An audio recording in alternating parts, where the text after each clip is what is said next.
Valentine's Day is coming up, and education expert Mrs. Jennifer Brinker is here to chat about young love and how parents handle it. Good morning, Mrs. Brinker. Good morning.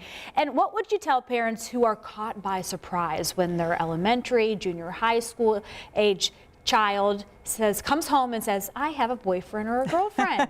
Well, and this is a very personal decision for each family with what you allow as far as having a boyfriend or girlfriend, or if there's an age requirement on that. But I can tell parents what not to do. So say your elementary child comes home, I have a crush on someone, or I have a boyfriend or girlfriend. You don't want to ridicule them about that and tease them excessively, because whenever you do that, that means they're not going to tell you things later on when relationships are more serious. What I do tell parents to do is that they should probably start asking the child, why do you like this person? Focus on, are they kind? Are they loyal? Are they a good friend? All of the things that you want them to eventually really care about in a partner. And I would shy away from just, oh, is she cute? Is she super pretty?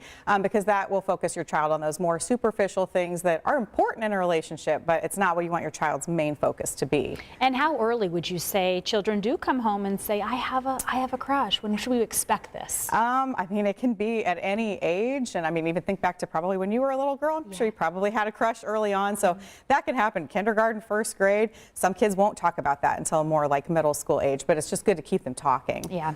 What is considered a pre-dating stage? A pre-dating stage would be just that. Whenever your child is kind of not really having a boyfriend or girlfriend, but just liking those kids. And then next up would come that, what I would call mini dating stage. Okay, and then also big time dating. What is that considered, and how should parents begin to tackle this? So these are when those really intense feelings start to come into play.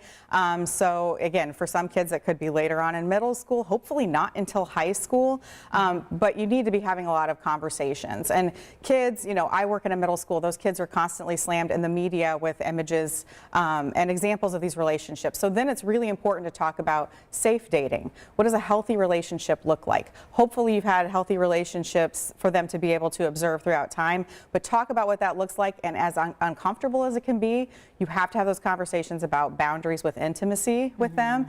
So those are not conversations that are fun, but it's really important for you to establish those with your kid. And they're always watching too. You mentioned the importance of leading by example.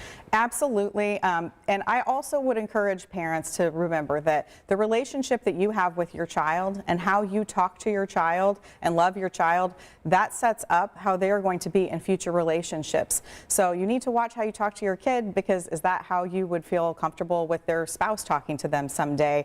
And these are very important things that get ingrained into kids. So yeah, provide those healthy examples and then make sure that you're mindful of their most important relationship right now, which is theirs with you. All right, education expert Miss Jennifer Brinker, thanks for stopping by, and we'll be right back.